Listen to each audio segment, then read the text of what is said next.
Oui. D'accord. Donc, vous m'informez. Hein? C'est bon, on est en Dominique live. ولا Dominique ولا أنت؟ Comment? On commence ou là, on attend? On attend Dominique et نزيدو les نهضر étudiants. Ah, d'accord.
Professeur,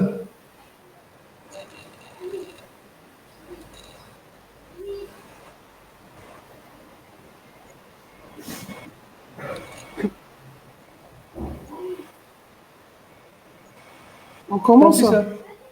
Oui. Oui, On commence. Oui, on peut oui. commencer. Donc, salam alaikum, bonjour tout le monde. Donc, on va faire le cours sur l'endocardite infectieuse.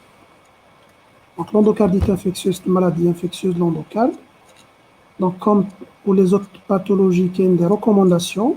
La dernière recommandation, je me suis basé sur la dernière recommandation de la Société européenne de cardiologie. Cette recommandation date de 2015. Elle est toujours d'actualité, c'est les recommandations de 2015.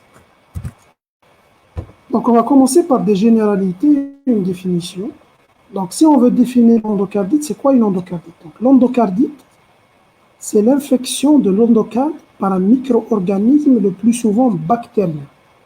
Donc, l'endocarde est infecté par un micro-organisme.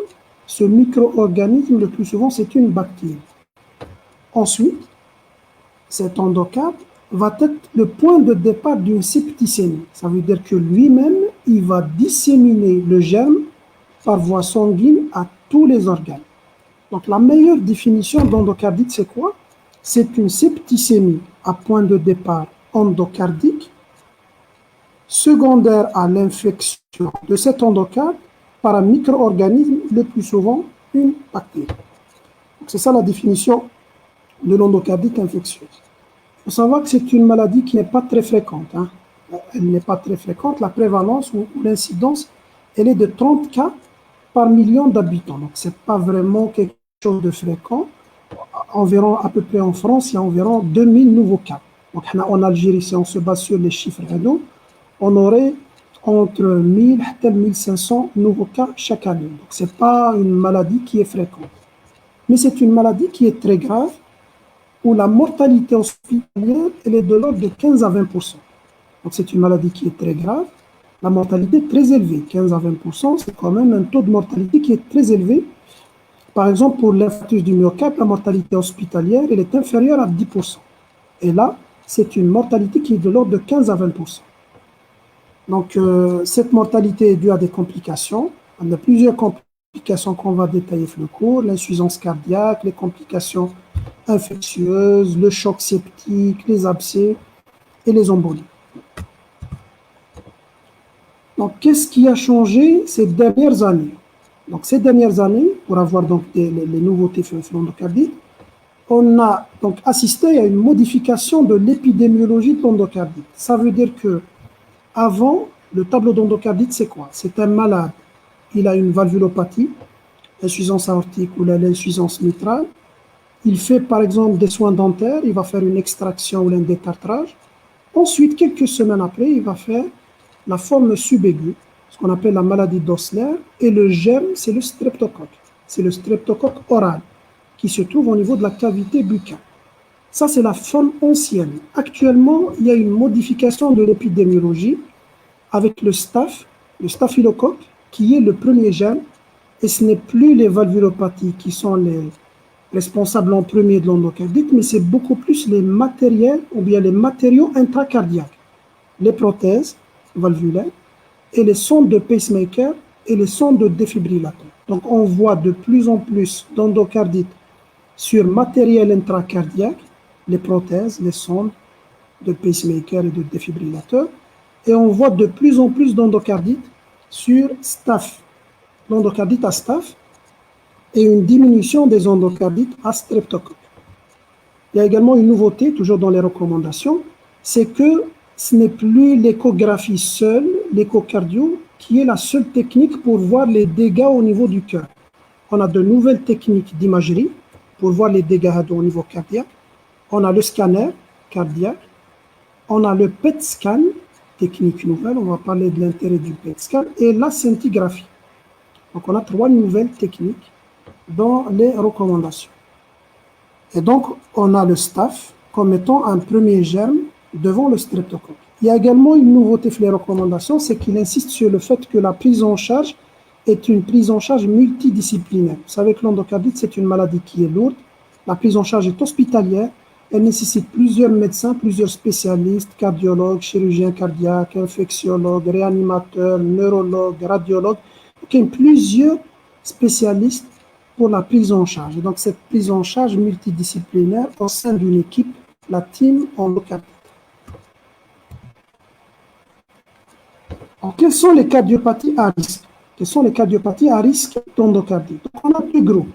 On a le groupe A, à risque élevé, et le groupe B, à risque moins élevé. Donc, on commence par le groupe à risque élevé. Premièrement, toute prothèse valvulaire.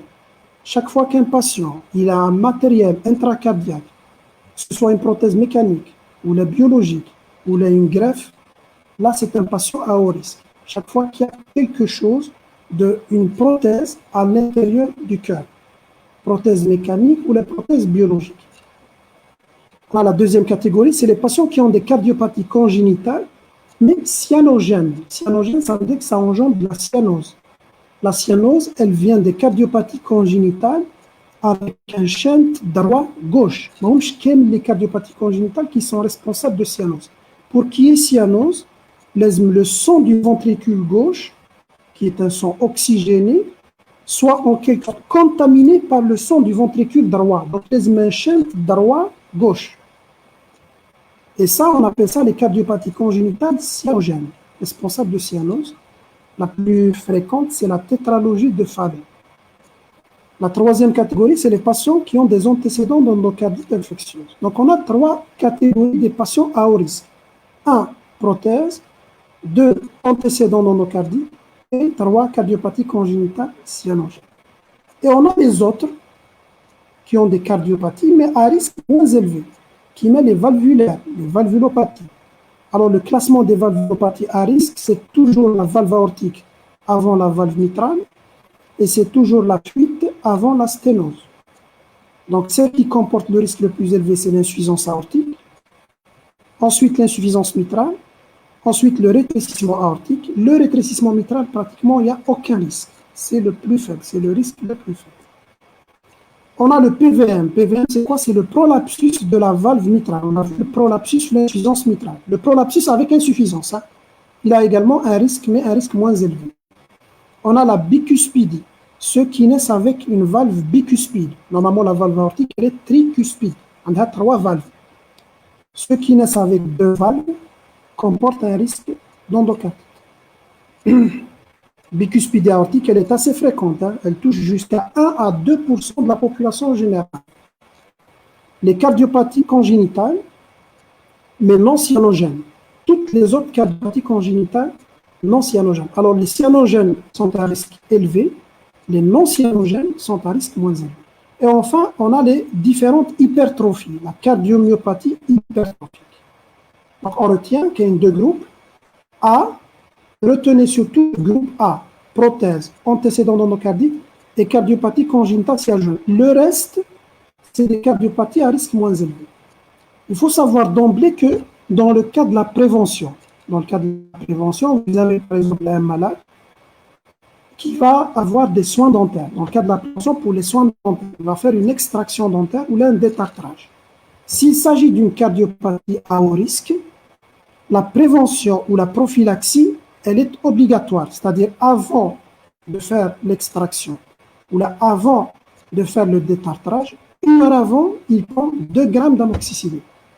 2 grammes avant tout geste dentaire, notamment l'extraction dentaire ou là le détartrage. Alors que pour le groupe B, ce n'est plus l'indication. Donc théoriquement, dans la théorie, selon les recommandations, si vous avez un patient valvulaire, une insuffisance aortique ou l'insuffisance mitrale par exemple, un patient qui va chez le dentiste pour une extraction ou un détartrage, normalement, ce n'est pas recommandé de lui donner de la prévention. 1 heure avant, il va prendre les antibiotiques. Nous, sur le plan pratique, on continue avec la prévention pour toutes ces cardiopathies. Dans la théorie, c'est uniquement le groupe A et c'est uniquement pour les gestes dentaires. Dans la pratique, à chaque geste sur les gestes dentaires et pour toutes ces cardiopathies, la prévention, elle est indiquée parce qu'on ne sait pas le risque vraiment infectieux chez nous. Donc, sur le plan pratique, là, on continue à suivre les toutes anciennes recommandations, à savoir de donner de la prophylaxie, même pour les cardiopathies à risque moins élevé. Alors, on va rentrer dans un chapitre un peu, on va dire, où on va parler de la bactériologie de la porte d'entrée. Donc, vous savez que l'endocardite, qu'il y a des endocardites à hémoculture positive, où on va trouver le germe, et on a des endocardites à hémoculture négative, où le germe, on ne le trouve pas. Donc, on commence par les endocardites à hémoculture positive. Le premier germe, ça je vous l'ai dit, donc le premier germe actuellement, c'est le staph. Le staphylocoque est responsable de 35% de l'ensemble des endocardites. Ce n'est plus le streptocoque, mais c'est le staphylocoque. Alors le staph, on a 2 germes, Staphylococcus aureus, le staph doré, et vous avez le staph blanc, Staphylococcus epidermidis. Les 2 germes, staph doré et staph blanc, les deux, c'est 35%. Donc ça, c'est des germes qui se trouvent généralement au niveau de la peau. C'est pour ça que la porte d'entrée est généralement cutanée. Toxicomanie IV, les gens qui se droguent par voie intraveineuse, les portes d'entrée cutanées, toutes les plaies, les brûlures, le mal perforant plantaire, c'est-à-dire le pied diabétique, etc. On a une deuxième porte également très fréquente actuellement, c'est toutes les portes d'entrée iatrogènes. Ça veut dire qu'on va introduire quelque chose comme les cathéters. Lorsqu'un patient il a une voie centrale, il a une voie au niveau de la veine jugulaire, les patients hospitalisés par exemple en réanimation ou là en chirurgie, on met une voie centrale au niveau de la veine jugulaire. Ça, c'est un cathé central. Les gens qui vont faire de la dialyse, le cathé de dialyse, ou bien les sondes de pacemaker, un pacemaker ou défibrillateur, sondes de défibrillateur. Donc, on a 2 principales portes d'entrée, cutanée et iatrogène. Le staph est responsable de la forme aiguë. Le staph est généralement responsable de la forme aiguë grave, avec des perforations, des déchirures et des ruptures. Donc ça, c'est ce qu'il faut retenir pour le staph. On a le deuxième germe, c'est le streptocoque oral. Donc toujours, on est dans les coccygrammes positifs. Streptocoque oral, c'est 20% des endocardites infectieuses. C'est surtout le streptocoque oral au niveau de la plaque dentaire, Streptococcus viridans, sanguis, smithis. Ça, c'est des germes qui se trouvent à l'état normal dans la cavité buccale. Habituellement, le streptocoque est un germe peu virulent. Par rapport au staph, il est peu virulent. Il est responsable de la forme subaiguë, c'est-à-dire la forme lente, appelée la maladie d'Osler. Alors que le staph, c'est la forme aiguë. La porte d'entrée essentielle, c'est ORL et bucco-dentaire. Donc, bucco-dentaire, les extractions, les soins dentaires, etc. Et la porte d'entrée ORL, notamment les sinusites. Un cas particulier pour le streptocoque, c'est le streptocoque pneumoniae, le pneumocoque. Là, c'est un germe très virulent et qui est responsable de méningite, mais il est exceptionnel. Le pneumocoque, c'est vraiment exceptionnel de voir une endocardite à pneumocoque. Donc, on a les deux principaux germes qu'il ne faut jamais oublier pour l'endocardite. Le staph et le streptocoque. Staphylocoque, on a deux, staph doré, staph blanc. Porte d'entrée, soit cutanée ou iatrogène, généralement, soit iatrogène ou cutanée. Et c'est la forme aiguë grave. Le streptocoque oral, c'est la porte d'entrée essentiellement buccale ou bien ORL. C'est une forme qui est subaiguë, donc généralement moins grave que par rapport au staph.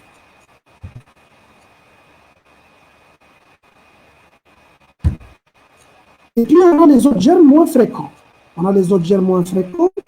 On a le streptocoque D et l'entérocoque. Les deux, streptocoque D et l'entérocoque, c'est des germes également qui se trouvent à l'état normal au niveau de la cavité, au niveau du tube digestif. C'est pour ça que l'origine digestive est assez fréquente, le streptocoque D et l'entérocoque. C'est-à-dire, par exemple, les angiocolies, les infections, les sigmoïdites, les cancers au niveau du côlon, cancer colique. Tout ça, c'est des portes d'entrée pour le streptocoque D et pour l'entérocoque. L'entérocoque a une deuxième porte d'entrée, c'est la porte d'entrée urinaire. Donc le streptocoque D et l'entérocoque.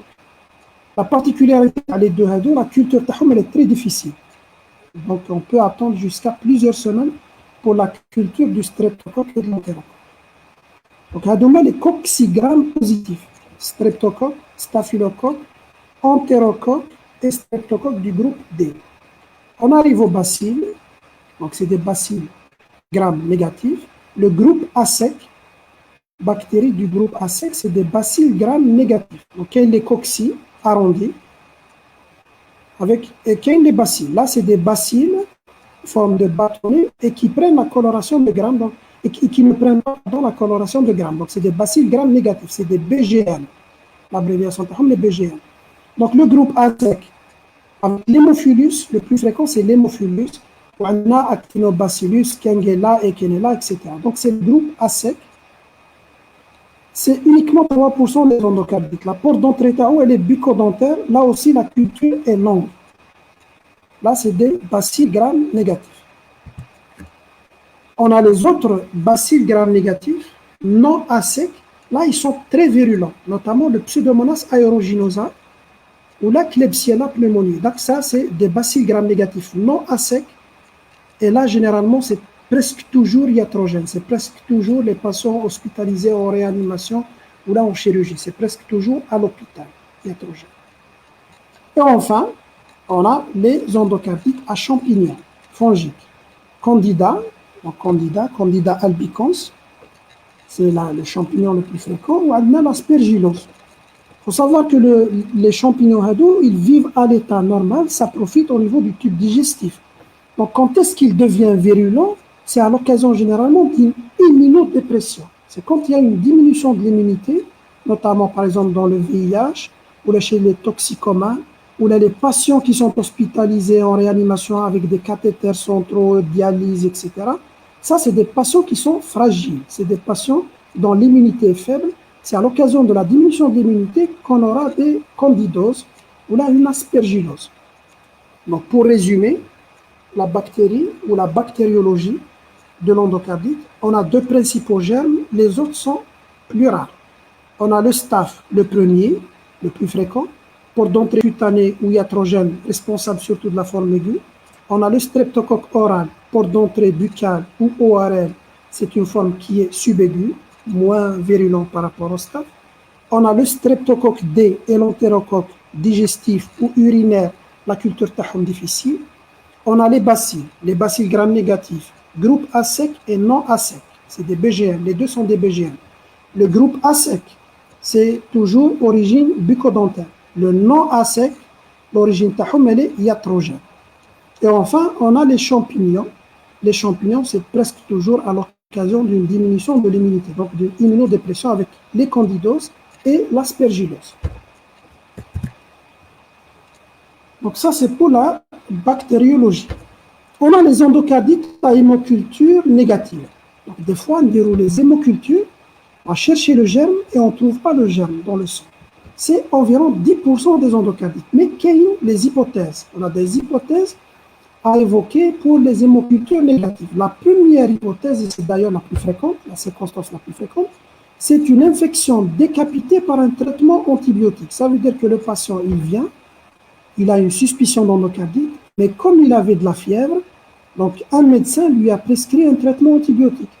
Et comme il a pris un antibiotique, ceci va décapiter l'infection. Il n'est pas guéri.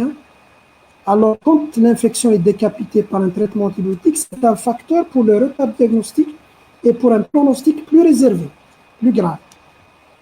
Donc, c'est pour ça qu'il ne faut pas donner comme ça des antibiotiques à tort et à travers. Si on est sûr que s'il y a une telle ou telle infection, oui. Mais sinon, il ne faut pas prescrire comme ça à tort et à travers des antibiotiques.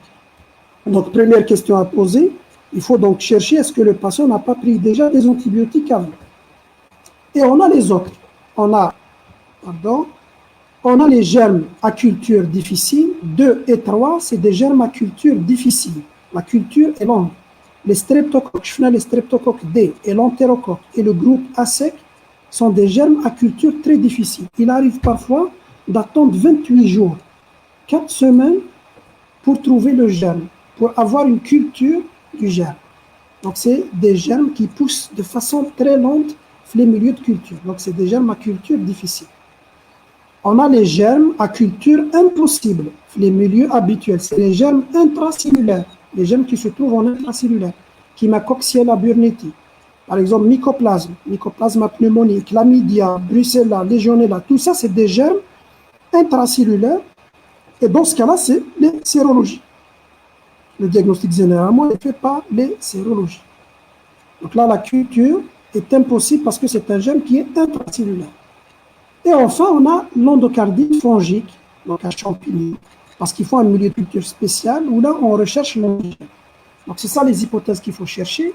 La première, on élimine est-ce que le malade a pris ou n'a pas pris d'antibiotiques. S'il a pris d'antibiotiques, ça veut dire que probablement, c'est la cause pour laquelle l'hémoculture a été négative.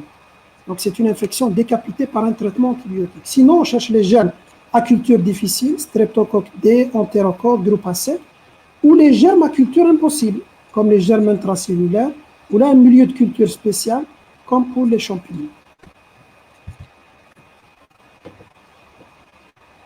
La physiopathie de l'endocardite infectieuse. Donc, il y a 2 éléments importants dans la physiopathologie de l'endocardite infectieuse. Il y a la bactériémie et il y a le défaut valvulaire. Ça veut dire que tout commence par un passage de la bactérie dans le sang. Parce que l'endocarde, il est infecté par voie sanguine, mais par contiguïté. La bactérie ou le champignon arrive au niveau de l'endocarde par voie sanguine. Donc, il faut qu'il y ait un passage déjà avant de la bactérie par voie sanguine à partir d'une porte d'entrée. Par exemple, il a un abcès dentaire, il a une infection urinaire, il a une infection digestive. Celle-ci va entraîner une bactériémie, donc un passage de bactéries dans le sang. Cette bactériémie, bien sûr, arrive au niveau des cavités cardiaques. Elle va trouver quoi? Dans certains cas, elle va trouver un défaut valvulaire. Ce défaut valvulaire, par exemple, les valvulopathies, l'insuffisance aortique, l'insuffisance mitrale, les prothèses, les sondes. Quand il y a un défaut, le sang, qu'est-ce qu'il va faire? Il va tourner, c'est des turbulences. Ça veut dire que le sang ne circule pas bien quand il y a une anomalie quelque part. Ce n'est pas comme à l'intérieur d'une cavité. À l'intérieur d'une cavité bien déterminée, le sang circule bien. Mais quand il trouve des difficultés à circuler, parce que qu'il y a une valvulopathie, ou qu'il y a une prothèse, ou qu'il y a une sonde, etc., il va y avoir des turbulences. Ces turbulences vont créer un caillou. Le sang, il va se coaguler. Comment ça se coaguler? Il va y avoir une formation d'un caillou fibrino-plaquettaire.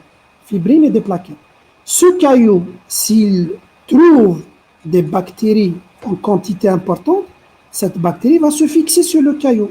On aura un caillou qui est colonisé par les bactéries et ça se transforme en un thrombus, un microthrombus. Bien sûr qu'on ne voit pas, c'est un microthrombus septique. Donc ce thrombus septique est fait de quoi? Il est fait de fibrine, de plaquettes et de bactéries. Parce qu'il y a une bactériémie et parce qu'il y a un défaut valvulaire. Ensuite, en fonction de la quantité de bactéries, si la septicémie est importante, on aura une évolution. Donc, on aura deux types de lésions. L'endocardite qui a deux types. Soit ce thrombus, il va augmenter de taille. Il va former ce qu'on appelle des lésions de construction, des végétations, c'est-à-dire qu'il va former un tissu. Ce thrombus va s'agrandir, il y a beaucoup de fibrines, beaucoup de plaquettes et beaucoup de bactéries. On aura des végétations, c'est une masse. C'est une masse qui est collée aux valves ou là à la prothèse. Donc c'est la végétation. Soit au contraire, ce thrombus, il va perforer la valve. Il va entraîner des perforations et des mutilations. Donc on a deux types de lésions. Soit des lésions de destruction, soit des lésions de construction. On construit un tissu où là on va détruire un tissu déjà existant. La destruction des tissus est responsable des fuites et de l'insuffisance cardiaque. C'est la base, c'est la physiopathologie principale de l'insuffisance cardiaque. Pourquoi il y a une insuffisance cardiaque l'endocardite? Parce qu'il y a une des fuites. Pourquoi il y a des fuites? Parce qu'il y a une perforation des valves par ce thrombus-là.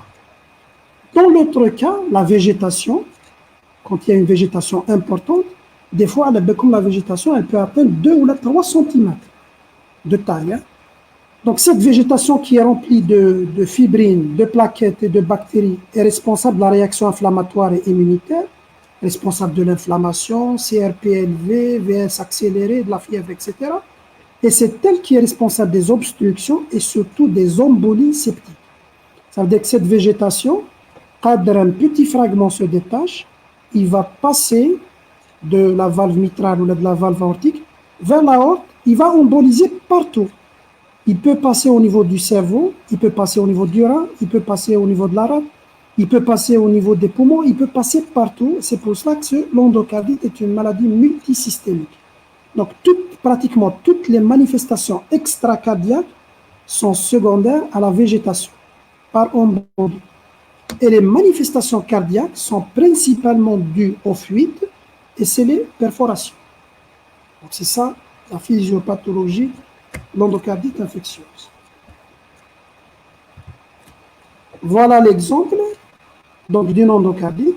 Comme la destruction, vous avez la perte de substance, de perforation, et vous avez la construction. Je vous le tissu en excès. Ça, c'est la construction. Donc, ça peut construire un tissu, c'est les végétations, comme ça peut détruire, ça peut donc perforer la valve. Donc, des lésions de destruction et des lésions de construction. Donc, quelles sont les manifestations cliniques d'endocardite? Classiquement, on a deux formes. On a la forme subaiguë, donc la forme lente, appelée la maladie d'Osler. Comme je vous ai déjà dit, habituellement c'est un streptocoque, habituellement la porte d'entrée dentaire, l'installation progressive, quelques semaines, voire même quelques mois. Le malade, il va vous signaler depuis plusieurs semaines, plusieurs mois, par exemple une asthénie, une altération de l'état général, une perte de poids, une fièvre au long cours, etc.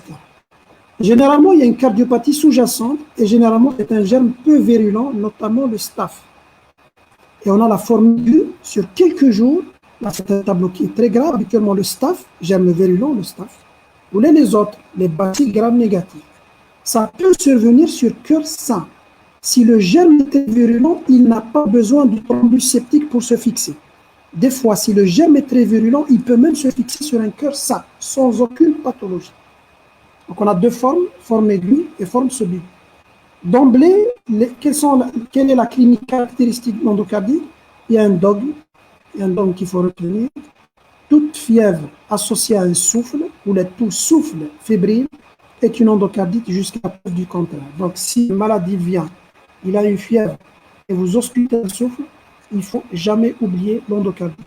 Toute fièvre associée à un souffle cardiaque est une endocardite jusqu'à preuve du contraire. Donc, les signes cliniques, donc on va commencer par les signes généraux, syndrome infectieux. La fièvre, c'est l'élément le plus constant. Généralement, c'est une petite fièvre, ce n'est pas une fièvre très élevée, 38, 38,5, c'est une fièvre qui est prolongée et qui répond très mal aux antalgiques et aux antipyrétiques. Parfois, c'est une fièvre très élevée. Hein. Dans certains cas, ça peut arriver à 39 ou à 40 degrés, surtout la forme aiguë. Cette fièvre est associée à une altération d'état général, l'asthénie, des frissons, perte de poids, les arthralgies, etc. Donc ça, c'est le tableau d'altération d'état général. Le malade ne va pas bien. Tout simplement, une perte de poids, perte d'appétit, il est fatigué, il est asthénique, il fait des frissons, de la fièvre, etc. Et on a la splénomégalie, élément très évocateur d'endocardite sur le contexte ADA, mais seulement dans 20 à 40%, on peut palper la rate, donc une splénomégalie. On a des signes cardiaques et des signes extracardiaques. Premièrement, le souffle. Le souffle est un élément très évocateur d'endocardite infectieuse, surtout s'il est associé à la fièvre. Donc, surtout, la plus grande valeur, c'est l'apparition d'un nouveau souffle. Un nouveau souffle de régurgitation, c'est-à-dire un nouveau souffle d'insuffisance mitrale ou d'insuffisance aortique est très évocateur. Alors que si le malade a déjà un souffle avant, généralement c'est difficile. Mais s'il n'a pas de souffle avant et qu'on va constater l'apparition d'un nouveau souffle, c'est très évocateur. Donc on a le souffle cardiaque, il faut ausculter les 4 foyers à la recherche d'un souffle. Et on cherche une insuffisance cardiaque. Donc comment on va chercher l'insuffisance cardiaque? On va voir le cours par la suite de l'insuffisance cardiaque. C'est un malade dyspnéique, l'orthopnée. On cherche les bruits de galop, les râles crépitants, etc. Il y a également un deuxième dogme. Toute insuffisance cardiaque fébrile est une endocardite jusqu'à preuve du contraire. Donc il y a deux règles générales. Tout souffle fébrile est une endocardite jusqu'à preuve du contraire. Toute insuffisance cardiaque fébrile est une endocardite jusqu'à preuve du contraire. Donc on a les signes cardiaques, surtout le souffle et l'insuffisance cardiaque. On a les signes extracardiaques, également très évocateurs. On a les signes cutanés. Les signes cutanés, ils sont très évocateurs, mais malheureusement, ils n'existent que dans 5 à 15% des cas. On a 3 signes à chercher. Nodule d'Osler, ce qu'on appelle le faux panari d'Osler, le purpura pétéchial et la lésion de Janeway, le placard ou les placards érythémateux palmoplantaires de Janeway. On va voir les signes. C'est quoi? Donc là, on voit le nodule d'Osler. Donc les nodules d'Osler, c'est des petits nodules, surtout au niveau de la pulpe des doigts et des orteils. C'est des tout petits nodules très inflammatoires, très douloureux. Donc ils sont très douloureux, ils sont très inflammatoires, avec une rougeur, avec une chaleur. Et ça, c'est des nodules inflammatoires qu'on appelle les nodules d'Osler. Ils sont très évocateurs du diagnostic. Malheureusement, ils sont très fugaces. Ça veut dire que ça disparaît rapidement. Alors si on trouve ça, vraiment, c'est un élément d'orientation important vers le diagnostic d'endocardite infectieuse. Ça, c'est les nodules d'Osler, nodules inflammatoires au niveau de la pulpe des doigts et des orteils.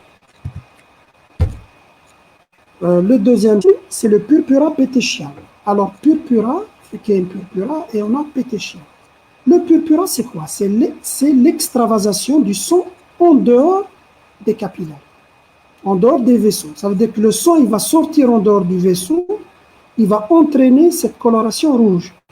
Alors le purpura, contrairement à l'érythème, qui est l'érythème ou qui est le purpura ne s'efface pas à la vitropression. Quand on appuie, il ne s'efface pas, parce que le sang, il est en dehors des vaisseaux.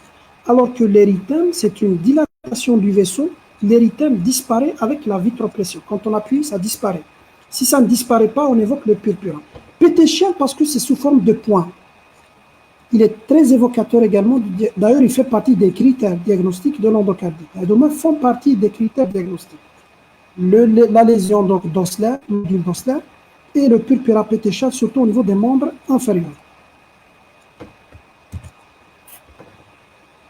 On a l'érythème, c'est une rougeur. L'érythème palmoplantaire de Janeway, appelé également lésion de Janeway. Donc, c'est un érythème, c'est une rougeur qui va s'effacer à la vitropression. Quand on appuie, elle s'efface. Là, c'est une dilatation des vaisseaux, surtout au niveau palmoplantaire, la plante de la main et la plante du pied. Donc, on a 3 signes cutanés. On a les nodules d'Osler, on a le purpura pétéchial et on a la lésion de Janeway, c'est les placards érythémateux palmoplantaires de Janeway. On arrive toujours sur les signes extracardiaques, on a vu les signes cutanés, on va voir les signes respiratoires. Donc le malade il peut présenter des signes respiratoires qui mal à tout, la dyspnée. Alors, quand le malade il a une suspicion d'endocardite, il tousse et il est dyspnéique, la première chose qu'il faut évoquer, c'est l'insuffisance cardiaque. Donc, il faut voir à ce que le malade ne fait pas d'insuffisance cardiaque. Comme ça peut témoigner d'emboles au niveau pulmonaire. Quand il y a des emboles qui partent à partir de la valve tricuspide ou de la valve pulmonaire, ils vont emboliser au niveau des poumons. Ça va donner des abcès multiples au niveau des poumons. Ça peut donner de la toux et de la dyspnée. Ça se voit surtout chez les toxicomanes, on voit la forme HUD. C'est l'endocardite du cœur droit qui va donner des emboles septiques. Donc, toux et dyspnée, soit c'est de l'insuffisance cardiaque gauche, soit c'est des manifestations respiratoires, notamment des emboles septiques pulmonaires. On a les signes ophtalmologiques qui sont également très évocateurs, qui font partie des critères diagnostiques. Avec le purura conjonctival, c'est-à-dire c'est une rougeur au niveau de la conjonctive. Et on a les taches de rot. Taches de rot, c'est les taches rouges. Le fond d'œil, ça c'est un fond d'œil. Et quand on trouve ces taches rouges, donc il y a de la rougeur partout, hein, la peau, les poumons, au niveau de l'œil. Et quand il y a de la rougeur au niveau du fond d'œil, les taches rouges, c'est ce qu'on appelle les taches de rot, décrites par première fois par rot. Et c'est très évocateur du diagnostic et font partie également des critères diagnostiques d'endocardite infectieuse. C'est pour ça qu'il faut faire un fond d'œil, endocardite infectieuse, à la recherche des taches de rot. Toujours dans les manifestations extracardiaques, vous savez que la végétation, les manifestations extracardiaques, ça vient de la végétation. Le problème principal extracardiaque, ça vient de la végétation. C'est la végétation qui va emboliser, elle va disséminer le germe arrive soit au niveau des poumons, au niveau du cerveau, au niveau du rein, au niveau de la rate, au niveau de l'œil, il va arriver partout, il va donner ces différents signes. Alors que la perforation et la mutilation est à la base de l'insuffisance cardiaque. On a les signes rhumatologiques, donc articulaires, ils sont très fréquents également, les myalgies, l'arthralgie, les lombalgies, etc. Il faut chercher une infection du disque. La spondylodicite, c'est une infection du disque intervertébral, voire même une arthrite. Une arthrite, c'est une infection au niveau de l'articulation. La spondylodicite, c'est assez fréquent, hein, c'est assez fréquent quand même comme complication. C'est un malade lié à une endocardite et il va faire des douleurs lombaires ou la lombosacrée. Quand on fait un scanner ou l'IRM, on tombe sur une infection du disque intervertébral qu'on appelle la spondylodicite. Donc c'est une infection rhumatique. Parfois, ce n'est pas une infection, c'est des simples douleurs, arthralgie, lombalgie ou des myalgies. On a les manifestations neurologiques, c'est les plus fréquentes. Alors, les emboles, le territoire de prédilection pour les emboles, c'est le cerveau. Quand un embole part de la valve mitrale ou de la valve aortique, le premier territoire généralement touché, c'est le territoire neurologique. Ça va donner des AVC, des hémorragies, des abcès, etc. Donc, ça peut obstruer les artères, ça donne des infarctus, ça peut se transformer en hémorragie, les hémorragies cérébrales, comme ça peut également entraîner des infections, des abcès, parce que la végétation, elle est remplie de bactéries. Quand elle va emboliser, elle va entraîner des infections. À ce niveau-là, ça va entraîner un abcès cérébral. On a les manifestations rénales également très fréquentes, toujours par embolie. Hein. Le rein, quand il est touché, c'est le tableau typique, insuffisance rénale, perte de protéinurie, hématurie, perte également de sang, hématurie. Ce qui explique que fréquemment, chez le patient qui a une endocardite, on demande régulièrement un bilan rénal. Créate, urée, calcul de la clearance, et on fait la bandelette urinaire à la recherche de la protéinurie et de l'hématurie. Enfin, il ne faut pas oublier de rechercher la porte d'entrée. C'est très important. Donc, parce qu'il faut traiter la porte d'entrée. Si on ne traite pas la porte d'entrée, c'est comme si on n'a rien fait. Il faut toujours traiter la porte d'entrée en traitant une endocardite. Donc, il faut chercher les portes d'entrée essentielles. Une infection urinaire, par exemple, une déroule CBU. On va chercher une infection au niveau buccal, donc un examen stomatologique, un abcès, etc. On va chercher par l'inspection des lésions cutanées, les infections, etc. Et les cathéters, ils sont très visibles. Hein. La notion d'exploration invasive, ça destine le malade à un cathéter, une voie centrale, où là, il a une sonde à l'intérieur des cavités cardiaques. Donc, il faut toujours rechercher et traiter la porte d'entrée. Le diagnostic d'endocardite infectieuse, est basé sur deux piliers, qui sont deux piliers essentiels du diagnostic. Il faut chercher le germe, parce qu'on a la bactérie, toujours on revient à la physiopathie. Quel est le germe, la bactérie, qui va entraîner des dégâts. Donc il faut chercher le germe par hémoculture. Chercher le germe par hémoculture. L'hémoculture, c'est ça, on va prélever le sang, on le met dans un lieu, donc dans un flacon, et on va essayer de faire la culture à ce niveau-là. Donc on va essayer d'isoler le germe par culture. Hémoculture, dans le sang. Et on essaie de voir les lésions au niveau cardiaque par l'échocardiographie. Donc, c'est les deux piliers, les deux examens essentiels pour le diagnostic, avec l'hémoculture et l'échocardiographie. Et puis, il y a une des nouveautés dans les dernières recommandations, qui est une de nouvelles techniques, le scanner cardiaque, le PET scan. Donc, un détail, c'est quoi le PET scan, le scanner cardiaque, et on a la scintigraphie ou leucocyte marqué. Ça, c'est des nouvelles techniques. Mais la base, c'est l'hémoculture et l'échocardiographie. On commence par l'hémoculture. Donc, l'hémoculture, c'est le premier examen généralement à demander. Il est très important parce qu'il faut chercher le germe. Il faut identifier le germe parce que le traitement va dépendre, le protocole va dépendre du germe. Chaque germe a le protocole thérapeutique terme. Comment on va faire les hémocultures? Il faut au moins 3 hémocultures, 3 séries, pratiquer à 30 minutes d'intervalle. Ça veut dire qu'une hémoculture, 3 séries, chaque série fait 2 flacons. Un flacon pour les germes aérobies et un autre flacon pour les germes anaérobies. Donc les 3 hémocultures doivent être espacées minimum de 30 minutes et on va renouveler les hémocultures 24 heures après en cas de besoin. Le lendemain si c'est possible. Si les hémocultures sont négatives, toujours on va répéter les hémocultures. Alors, les bases donc, de l'hémoculture, d'abord, les hémocultures doivent être pratiquées de préférence au moment des frissons et des pics. Le mieux, quand le malade il a des frissons, la fièvre, il a des frissons, c'est là où il vaut mieux faire des hémocultures. Jamais faire de l'hémoculture sur une voie veineuse périphérique. Ça veut dire que jamais tu le malade et tu vas prélever le sang sur une voie qui existe déjà, sur une voie qui existe. Il faut prélever dans un autre endroit pour faire les hémocultures. Parce que s'il a une voie, il a de fortes chances que cette voie soit infectée. Donc, si tu vas prélever, tu tombes dans les faux positifs. Donc, toujours sur une autre voie, jamais sur une voie préexistante. Également, il est important de faire les hémocultures avant tout antibiotique.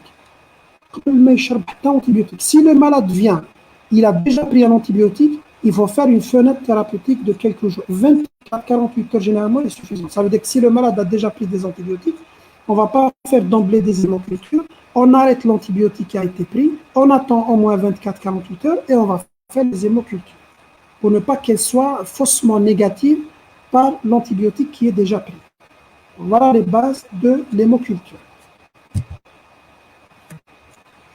Bien sûr, si la présomption est forte, il y a une forte suspicion avec l'hémoculture négative, il faut toujours répéter les hémocultures et demander autre chose.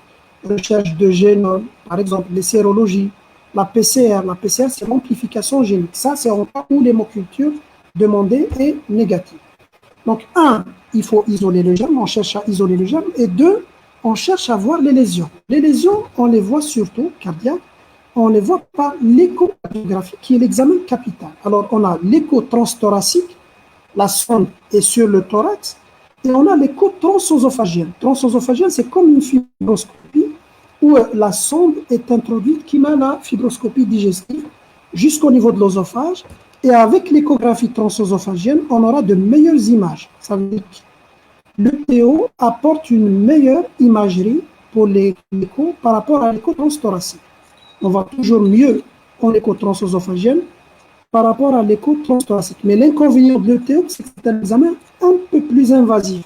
C'est un peu plus difficile de supporter l'écho transœsophagienne, alors que le TT, c'est un examen qui est complètement non invasif.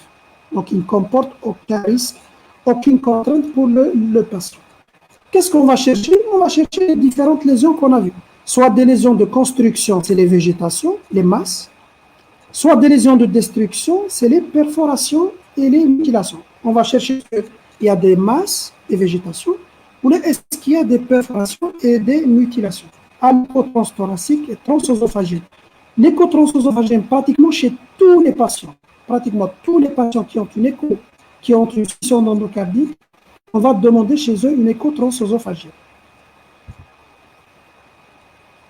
Voilà. Voilà l'exemple d'une végétation. Ah, il y a une image d'échocardiographie. Voilà le ventricule gauche. C'est l'écho transœsophagène. Et voilà l'oreillette gauche. Vous voyez donc la valve mitrale. C'est la valve mitrale. Et vous voyez cette masse. Cette masse, c'est une végétation de grande taille. Ça, c'est une végétation qui est collée à la valve mitrale. Ça, c'est l'exemple typique d'une végétation. Là, un autre exemple. L'oreillette gauche. Ça, c'est le ventricule gauche. Ça, c'est la valve mitrale. Et vous voyez cette végétation.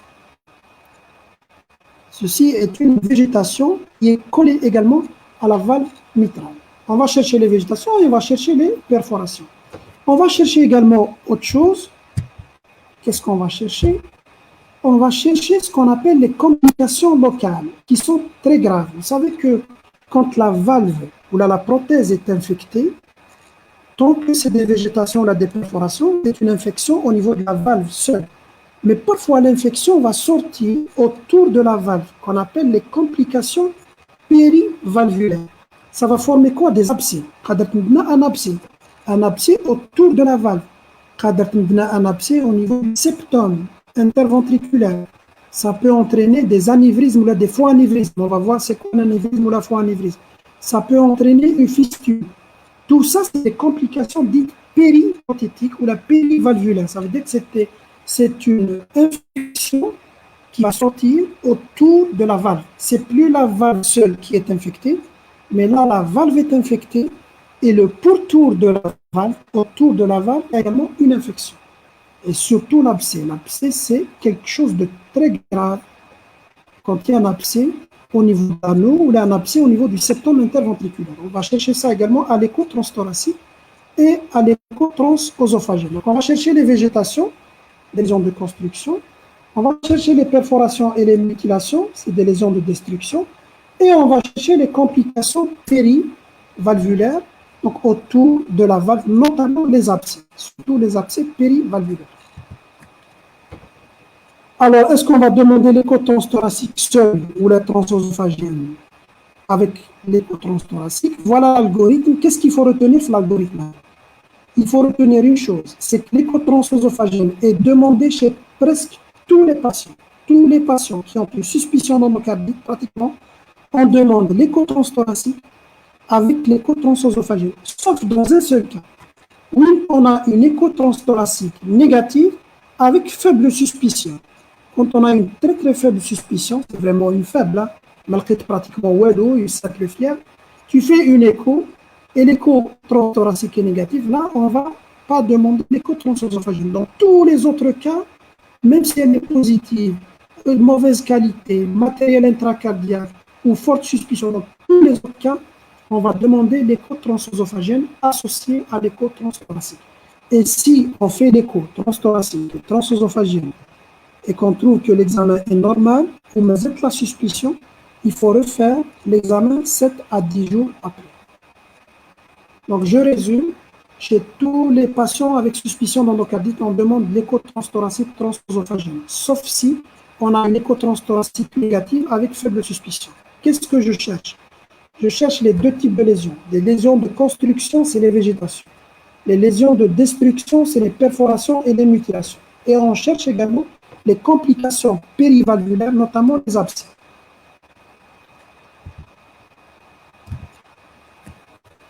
Voilà l'exemple d'un abcès périvalvulaire. Je vois la valve est là. La valve elle est là. Voilà les deux cavités. Et voilà cette cavité. Elle est périvalvulaire, mais au niveau de la valve. Elle est autour de la valve. Ça, c'est une cavité. Et ça, c'est un abcès périvalvulaire.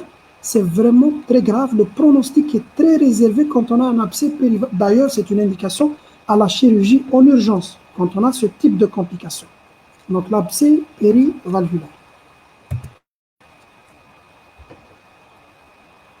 Donc, on a l'hémoculture et on a l'échocardiographie et puis on a les nouvelles techniques.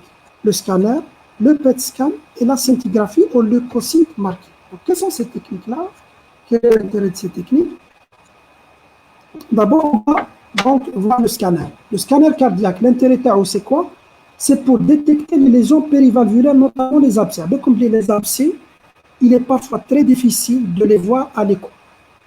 Et quand on a la suspicion, ou donne à l'écho, et on n'a rien vu, on peut demander un scanner pour rechercher ces abcès, parce que c'est un critère majeur quand on voit un abcès. Donc, pour détecter les complications périvalvulaires, surtout les patients qui ont une prothèse, on ne voit pas bien transthoracique et transœsophagienne, le scanner cardiaque est supérieur à l'échocardiographie transthoracique et transœsophagienne. Et puis, on a des examens d'imagerie nouveaux, le PET scan et la scintigraphie. Donc, le PET scan, je pense que vous avez entendu parler de PET scan. PET scan, c'est une technique nouvelle, hein, surtout utilisée en cancérologie, pour les cancers. Le PET scan, c'est quoi? C'est un scanner biologique. Ça veut dire qu'on va injecter le glucose, le 18F fluorodésoxyglucose. C'est du glucose. On va l'injecter et on va faire un scan. Donc, le 18FDG radioactif, il va se fixer dans tous les endroits où le métabolisme est accru. Où il y a le métabolisme BCF, il va se fixer. C'est pour ça qu'on essaie en cancérologie, par exemple, de détecter les localisations des cancers. Parce que les cancers, les tumeurs, il y a donc une multiplication importante des cellules. Donc, il va se fixer. Par exemple, le patient qui a un cancer, on cherche des localisations secondaires des métastases. L'un des meilleurs examens pour chercher ça, c'est le PET scan au 18FDG. Dans l'endocardie, ce 18FDG, le glucose, il va se fixer autour de la prothèse, surtout la prothèse ou le matériel intracardiaque. Quand il y a une endocardie, donc il ne faut pas imaginer que les coachs chauffent très bien, surtout s'il y a une prothèse. Où là, il y a un matériel intracardiaque, parfois la qualité d'imagerie est très mauvaise. On ne voit pas bien les végétations, on ne voit pas bien les complications. Alors, s'il y a une infection de la prothèse, ce 18FDG se fixe autour de la prothèse, nous chauffons une fixation. C'est un signe qu'il y a une infection, parce qu'au cours d'une infection, il y a une inflammation, et l'inflammation va consommer de façon accrue le glucose, et on aura une hyperfixation au niveau de la prothèse. Donc, si on fait le PET scan et on voit une hyperfixation au niveau du cœur, surtout pour la prothèse, où c'est difficile de voir, la prothèse ou là, les sondes de pacemaker, on voit une hyperfixation à ce niveau-là, c'est un critère qui a une endocardite à ce niveau-là. Même principe pour la scintigraphie au leucocyte marqué. Là, c'est le 18FDG. Là, on va injecter des leucocytes marqués. Des leucocytes qui vont se fixer autour de la prothèse. On voit qu'il y a une hyperfixation autour de la prothèse et on fait une scintigraphie, on voit qu'il y a une hyperfixation.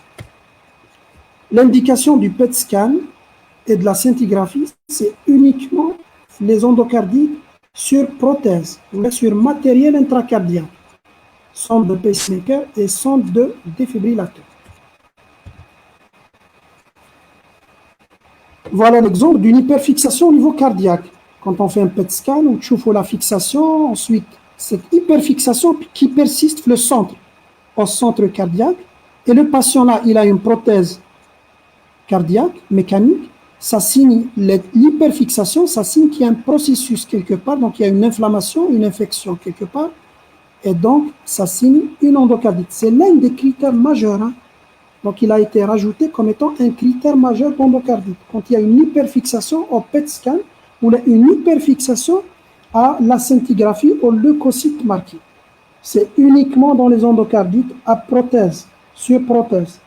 Mais endocardite sur valve native. C'est uniquement quand il y a du matériel intracardiaque, les prothèses, ou les sondes de pacemaker, ou les sondes de défibrillateur.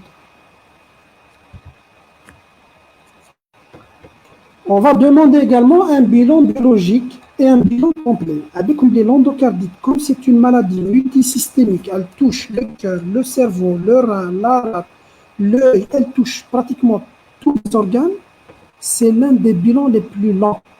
Mais elle une deuxième page pour les bilans. C'est pratiquement un bilan très long qu'on va demander. On va demander un bilan standard, glycémie, bilan rénal, hépatique. On va demander une bandelette urinaire à la recherche d'une atteinte rénale par la protéinurie et l'hématurie. On demande d'emblée, d'ailleurs c'est le premier bilan à demander, biologique, le bilan inflammatoire complet. VS, vitesse de sédimentation. La CRP, La protéine C réactive. On fait l'électrophorèse des protéines à la recherche d'une hypergamma-globulinémie. Nous dirons l'électrophorèse des protéines sériques. L'existence d'une hypergamma-globulinémie, c'est un signe d'infection et d'inflammation. Et on dose de fibrinogène. On a les 4 éléments du bilan inflammatoire. Fibrinogène, électrophorèse des protéines sériques, la vitesse de sédimentation, VS, et la CRP. On demande également une formule.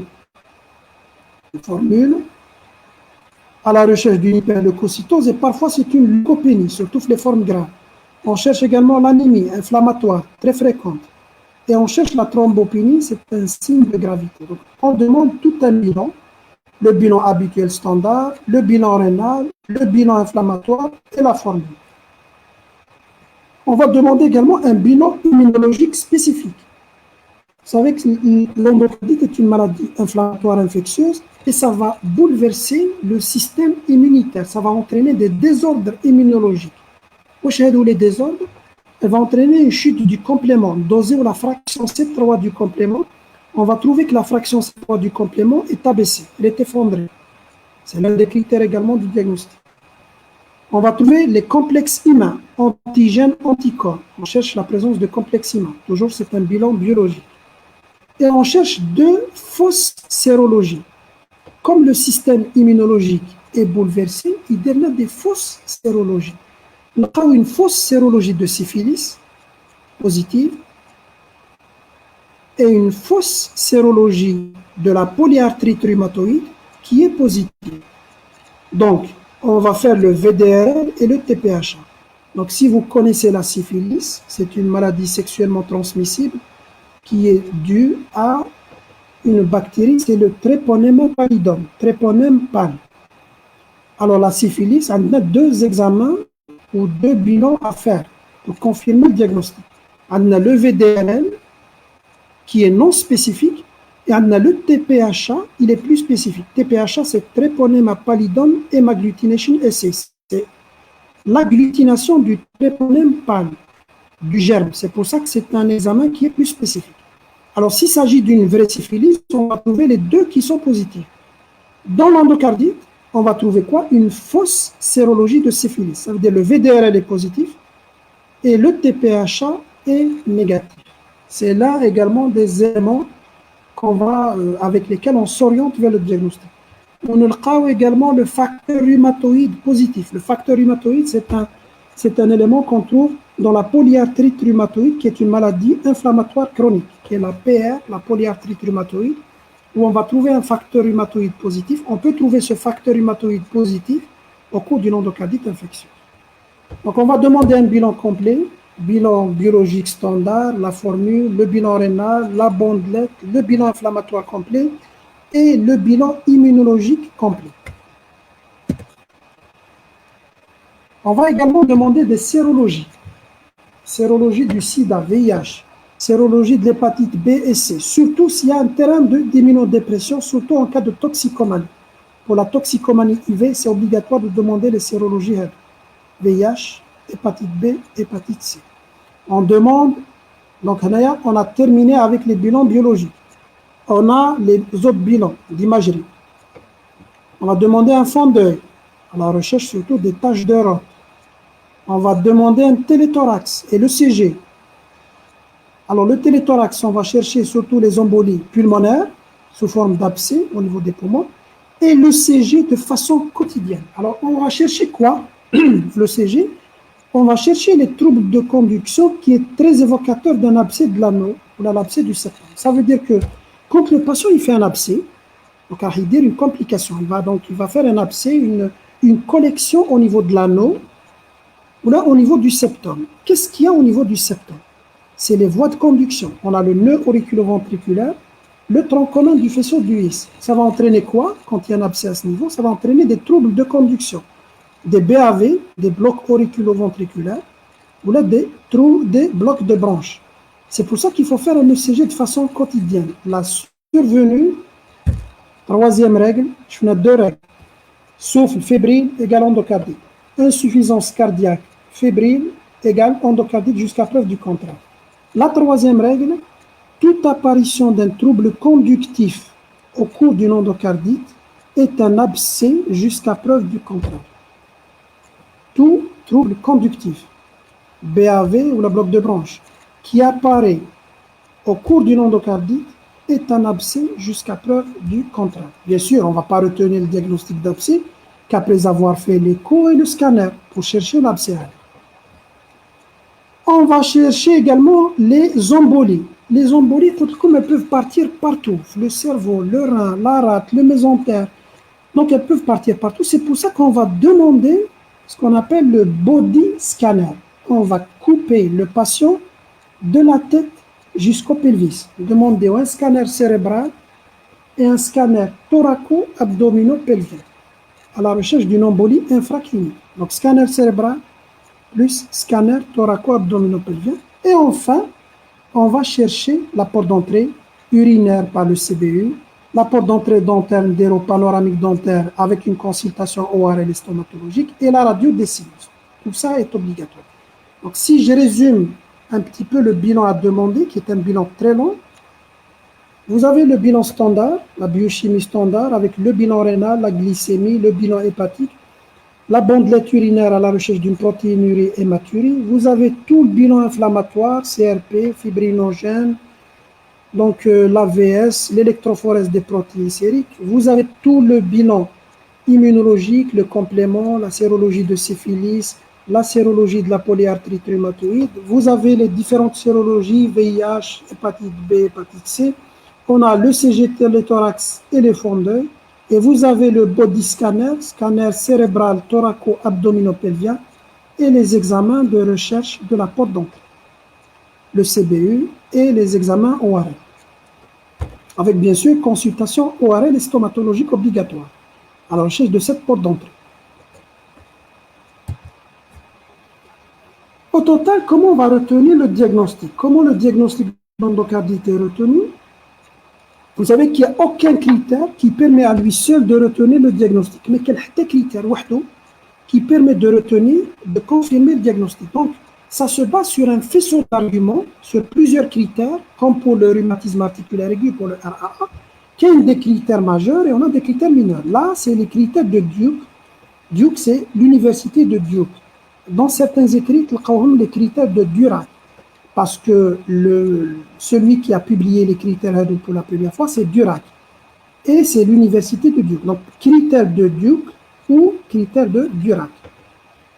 Donc, on a 2 critères majeurs et on a 5 critères mineurs. Le premier critère majeur, c'est quoi? Hémoculture et imagerie. Donc, on trouve le germe et on trouve la lésion au niveau cardiaque. Donc, le germe, hémoculture positive. Là aussi, il y a des petits détails. Qu'est-ce qu'il faut retenir? Il faut retenir une chose. S'il s'agit d'un germe qui est connu responsable d'endocardite, les germes de Klichflaum, Staph, Streptocoque, le groupe A sec, 2 hémocultures sont suffisantes. Quand on a 2 hémocultures positives avec un germe qui est responsable habituellement d'endocardite, 2 sont suffisantes. S'il s'agit d'un autre germe, par exemple, tu as isolé le streptocoque bêta-hémolytique du groupe A. C'est le germe de l'angine, par exemple. Tu as isolé le pneumocoque. Ce n'est pas un germe très fréquent.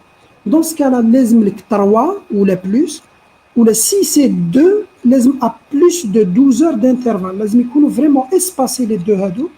Ou là, le mieux, c'est 3. Donc, qu'est-ce qu'il faut retenir? Si c'est un germe habituel, 2 hémocultures suffisantes, positives.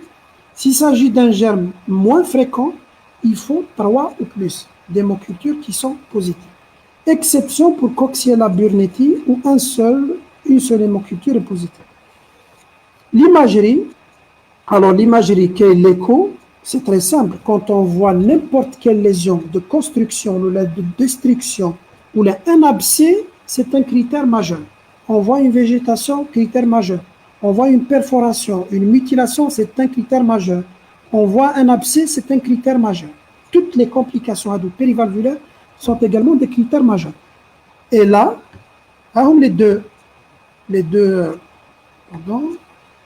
les deux derniers critères sont les critères qui ont été rajoutés en 2015, qui n'existaient pas avant 2015. C'est les nouvelles techniques d'imagerie. quand on arrive à avoir une fixation anormale autour d'une prothèse, le PET scan ou la scintigraphie au leucocyte marqué, c'est un critère majeur. Quand on fait un PET scan ou une scintigraphie au leucocyte marqué, ça se fixe de façon importante autour d'une prothèse, c'est un critère majeur également. Ou bien quand on met en évidence des lésions paravalvulaires, l'abcès surtout, le scanner cardiaque. Comme l'abcès, c'est plus facile à le chercher le scanner par rapport à l'échocardiographie. Toutes les complications périvalvulaires sont plus facilement recherchées au scanner par rapport à l'échocardiographie. Bien sûr, la présence d'un seul critère est suffisant pour dire que c'est un critère majeur. Par exemple, je vois une seule végétation, critère majeur. Je vois une seule perforation, c'est un critère majeur. Je vois une fixation anormale autour d'une prothèse, ça également c'est un critère majeur. Je vois un abcès, c'est un critère majeur. Donc, critère majeur, culture et imagerie, donc lésion au niveau cardiaque. Lésion soit l'écho, soit le PET scan, le scanner ou à la scintigraphie ou le leucocyte marqué. Les critères mineurs, il faut savoir qu'on travaille avec ces critères, c'est très important de les connaître. On travaille avec ces critères-là. Les critères mineurs, c'est toutes les dispositions. Le tableau A, tableau B, c'est un critère mineur. Il a par exemple une insuffisance mitrale, critère mineur. Il a une prothèse, c'est un critère mineur. Il a fait déjà une endocardite, c'est un critère mineur. Donc, toute prédisposition avec la toxicomanie IV, c'est un critère mineur. La fièvre est un critère mineur. On a les phénomènes vasculaires et les phénomènes immunologiques. Donc, les phénomènes immunologiques, les fleurs, nodules d'Osler, taches de Roth, tous les signes, toute embolie. D'abord, les phénomènes vasculaires, c'est toutes les embolies. Quand on met en évidence une embolie au niveau cérébral, on met en évidence une embolie au niveau pulmonaire, ou là une embolie au niveau rénal, ou là une embolie au niveau splénique, tout foyer embolique, c'est un phénomène vasculaire. Ou les autres signes, c'est des phénomènes immunologiques, comme les nodules d'Osler, les taches de Roth et le facteur hématoïde. Le cinquième critère mineur, c'est une hémoculture, mais qui ne répond pas aux critères majeurs. Par exemple, tu as mis en évidence une seule hémoculture positive. Si c'est une seule, ça devient un critère mineur. Donc, on a 5 critères mineurs: fièvre, prédisposition, toute embolie, phénomène vasculaire, les phénomènes immunologiques et enfin les hémocultures qui ne répondent pas aux critères majeurs. Et on a 2 critères majeurs: les hémocultures, avec les critères pour l'hémoculture, et on a la mise en évidence d'une lésion au niveau cardiaque, fléco, transthoracique, transœsophagienne, ou bien au PET scan ou la scintigraphie, ou bien au scanner cardiaque. Donc, comment on va retenir ou là on va éliminer le diagnostic? Donc, le diagnostic est certain, retenu, si on a déjà 2 critères majeurs. Hémoculture plus végétation, c'est suffisant pour retenir le diagnostic. Donc, 2 critères majeurs, c'est suffisant pour retenir le diagnostic. Ou bien, un critère majeur et 3 critères mineurs, ou bien 5 critères mineurs. Donc, 2 critères majeurs, un critère majeur avec 3 autres critères mineurs, ou bien tous les critères mineurs sont réunis. Ou bien, quand on met en évidence la valve directe, la bactérie. Par exemple, si on opère le malade, ou la valve, ou la valve est infectée, dans ce cas-là, on a la certitude qu'il s'agit d'une endocardite. L'endocardite est probable, possible, à partir d'un critère majeur et un mineur, c'est-à-dire un majeur, un mineur, ou là un majeur et 2 mineurs. Ça n'atteint pas 3. À partir d'un critère majeur et un critère mineur, ça devient probable, possible. Ou bien à partir de 3 critères mineurs. Ça devient également possible.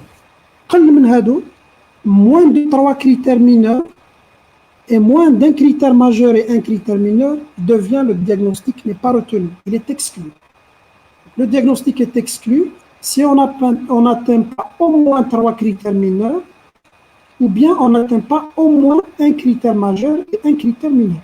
Il y a une autre circonstance où le diagnostic est également exclu, c'est quand il y a une disparition complète de tous les signes moins de 4 jours après traitement antibiotique. Donc si vous avez une suspicion d'endocardite, vous l'avez hospitalisé, tu as mis un traitement antibiotique, moins de 4 jours, il y a eu une normalisation de tout l'état, ne faut pas dire que c'est une bonne évolution. Au contraire, ça veut dire que ce n'est pas une endocardite.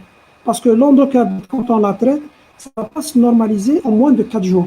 Ça prend du temps pour la guérison. Donc, la disparition de tous les signes cliniques et biologiques en moins de 4 jours après antibiothérapie est contre le diagnostic d'une endocardite. Dans ce cas-là, l'endocardite est exclue. Donc là aussi, il faut les apprendre. 2 majeurs, 1 majeur, 3 mineurs ou 5 mineurs retenus. À partir de 3 mineurs ou 1 mineur et 1 majeur, le diagnostic est probable. Au-dessous de cela, le diagnostic est exclu. Un autre algorithme que je vais vous expliquer. Alors, comment on applique les critères? Est-ce qu'on va demander le scanner cardiaque, par exemple? Est-ce qu'on va demander le PET scan? Est-ce qu'on va demander la scintigraphie ou leucocyte marqué pour tous les patients? La réponse, bien sûr, est non. Qu'est-ce qu'on va demander?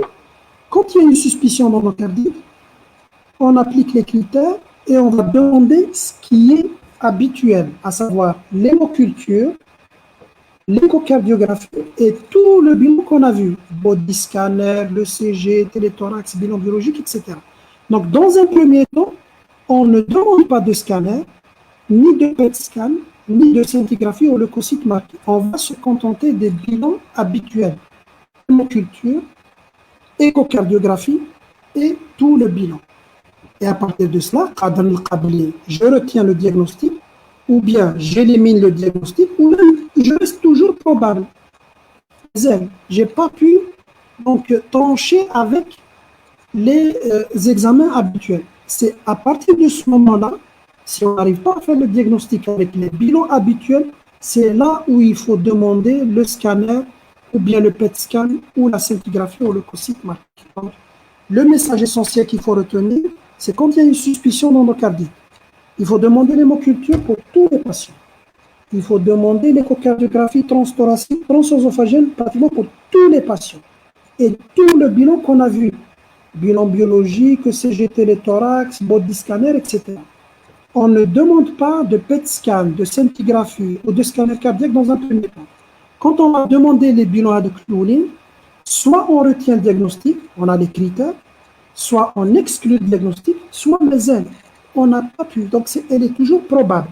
Quand elle est possible et toujours probable, avec les examens Looney, c'est là où on va répéter, bien sûr, écho-hémoculture, c'est obligatoire, et surtout, on va demander les autres examens. Scanner cardiaque, et pour les prothèses, un scanner, plus le PET scan et la scintigraphie au leucocyte marqué. Bien sûr, en multipliant cela, on va soit retenir, soit exclure le diagnostic. Et même avec Redoma, ça reste une probabilité que ça reste toujours probable. Mais on n'a pas pu trancher avec tous ces examens. Pour vous dire que le diagnostic d'endocardite est parfois très difficile. C'est parfois très, très difficile.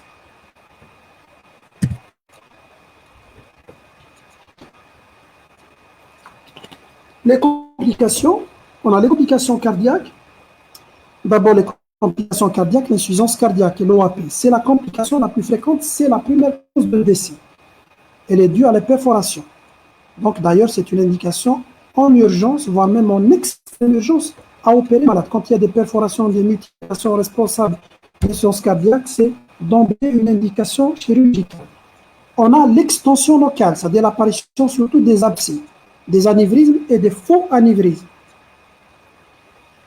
On va voir donc par la suite c'est quoi l'anévrisme et le faux anévrisme. Toute extension locale, apparition surtout des abcès, est également une indication chirurgicale en urgence.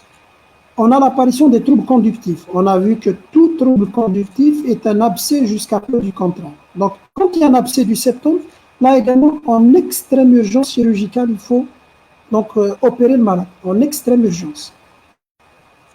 Donc, on a l'insuffisance cardiaque et les extensions locales, notamment les abcès, surtout les abcès.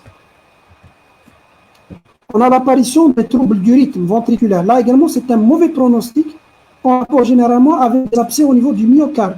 Là également, c'est un signe de gravité. Donc, l'abcès du myocarde est un signe d'extrême gravité. Il dépasse même l'abcès au niveau du septum, la gravité, quand il y a des abcès au niveau du myocarde. Donc, tout ça, c'est l'extension de l'infection vers les structures avoisinantes autour de la valve. Et puis, quand on a une péricardite, une inflammation du péricarde ou là une myocardite, là, ce n'est pas vraiment très grave. Hein. Complication d'ailleurs là, généralement, c'est un dépôt de complexe humain, antigène, anticorps. Généralement, un dépôt de complexe humain, beaucoup plus qu'une infection du péricarde ou là du myocarde. Et on a le risque de rechute. Donc, retenez surtout, hein, s'il y a deux choses à retenir sur les complications cardiaques, surtout chercher l'insuffisance cardiaque, c'est la complication la plus fréquente, et c'est la première indication de chirurgie. L'insuffisance cardiaque due à des perforations et des mutilations. Et on cherche l'extension autour de la valve, surtout les abcès. Donc, les principales complications au niveau cardiaque. On a des complications infectieuses, surtout l'état de choc septique, le malade quadridienne est un état de choc. Ça peut entraîner une infection très grave, ça peut même arriver à l'état de choc septique. Là, c'est pour ça qu'il faut surveiller le malade, l'état hémodynamique, la pression artérielle, la fréquence cardiaque, etc. Bien sûr, les complications infectieuses et l'évolution vers l'état de choc, ça dépend du germe et ça dépend de l'état cardiaque. Ça dépend donc du germe, est-ce que c'est un germe virulent ou peu virulent. On a les complications emboliques, donc c'est les embolies en périphérie. Donc les complications emboliques, ça peut toucher tous les viscères, surtout le cerveau. Surtout le cerveau. Donc on aura les complications au niveau du cerveau, les AVC, ischémiques, hémorragiques, les abcès, etc.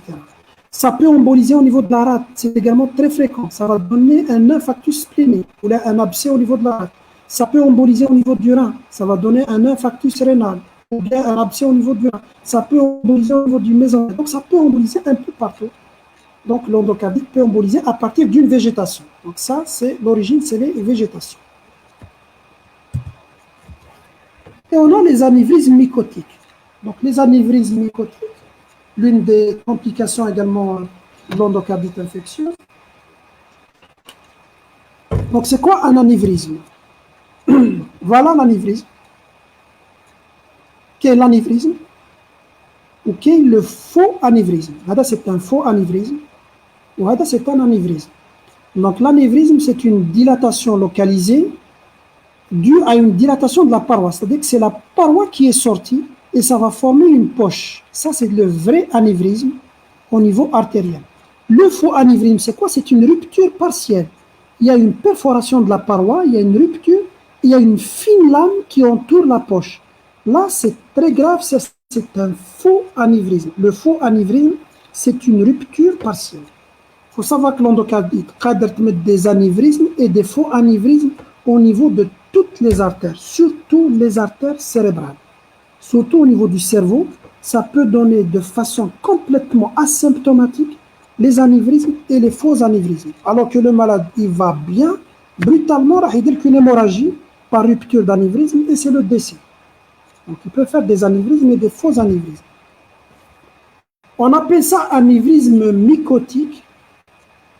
Ça n'a rien à voir avec la mycose. Le premier qui a fait la description des anévrismes, il pensait que c'est une mycose, il pensait que c'est un champignon. Il l'a appelé ainsi, mais ça n'a rien à voir avec les champignons. Voilà l'exemple à l'injection d'un anévrisme mycotique. Donc là, c'est une dilatation et c'est une poche qui peut se rompre. Les anévrismes hédo, ils se localisent surtout au niveau cérébral. C'est pour cela qu'on demande un scanner cérébral. Parce que le malade, il peut faire des anévrismes alors que tout va bien pour lui. Il n'y a aucun signe. Et le malade, il fait des anévrismes ou là, des faux anévrismes. Et c'est pour cela qu'il y a une contre-indication formelle à la thrombolyse au cours de l'endocardite. Durant le cours sur le ST+, le cours sur le ST+, la thrombolyse, vous allez voir sur le tableau de la thrombolyse que parmi les contre-indications, on trouve l'endocardite. Pourquoi au cours de l'endocardite, la thrombolyse est contre-indiquée? Parce qu'il y a un risque de rupture et d'hémorragie de ces anévrismes. Et pourquoi on demande un scanner de façon systématique? C'est surtout pour la recherche, au niveau cérébral surtout, à la recherche de ces anévrismes. Bien sûr, quand on trouve les anévrismes, il y a un traitement qu'on peut proposer, c'est le traitement interventionnel. Malheureusement, il n'existe pas chez nous, donc on peut introduire un guide Hanaya et on va fermer ce segment-là. On va exclure la poche aiguë. Donc c'est le traitement interventionnel, c'est pour prévenir les risques de rupture d'anévrisme mycotique. C'est l'une des principales causes d'AVC hémorragique au cours d'une endocardite infection, donc rupture d'anévrisme mycotique.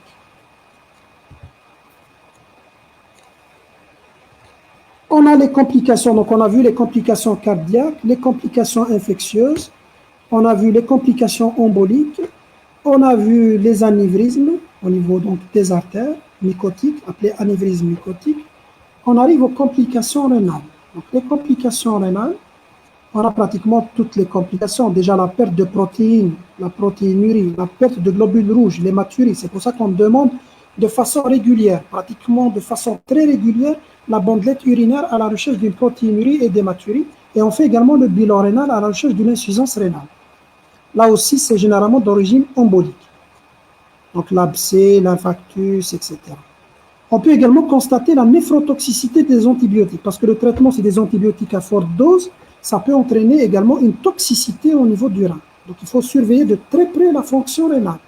La fonction rénale, la flondocardite, on la surveille de façon très régulière. On demande très régulièrement l'urée, créate, débit de filtration glomérulaire, plus la recherche de protéinurie et d'hématurie. À la recherche donc de ces complications rénales.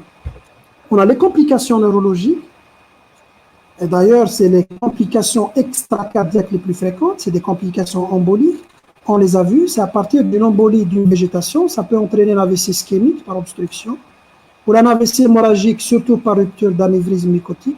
Ça peut entraîner également des abcès, parce que la végétation, quand elle va emboliser dans quelque chose de septique. Donc il y a des bactéries, ça peut entraîner un abcès au niveau cérébral, ça peut entraîner une méningite ou la méningoencéphalite. Ça peut même entraîner un abcès au niveau de la moelle, un abcès médulaire. Ça, c'est la deuxième cause de décès. Deuxième cause de décès, après l'insuffisance cardiaque, flondocardite, c'est les complications neurologiques. Donc, on a deux principales causes de décès flondocardique, l'insuffisance cardiaque et les complications neurologiques.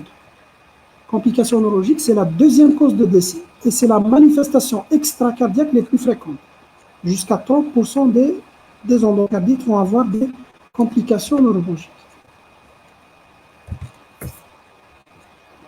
Un petit mot sur les formes cliniques.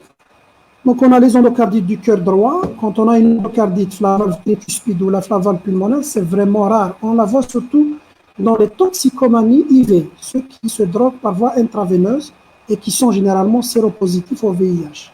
Alors, les germes, généralement, staph et les champignons et les BGR. Donc, on aura de la fièvre et là, tous les signes respiratoires parce que là, la végétation se localise au niveau du cœur droit. C'est la tricuspide ou la pulmonaire. Donc, les embolies se font au niveau pulmonaire. On aura donc des embolies pulmonaires récidivantes. Il faut savoir que ces endocardites du cœur droit, le pronostic il est très favorable, moins de 10% de mortalité. Pourquoi? Parce que ça donne très peu d'insuffisance cardiaque.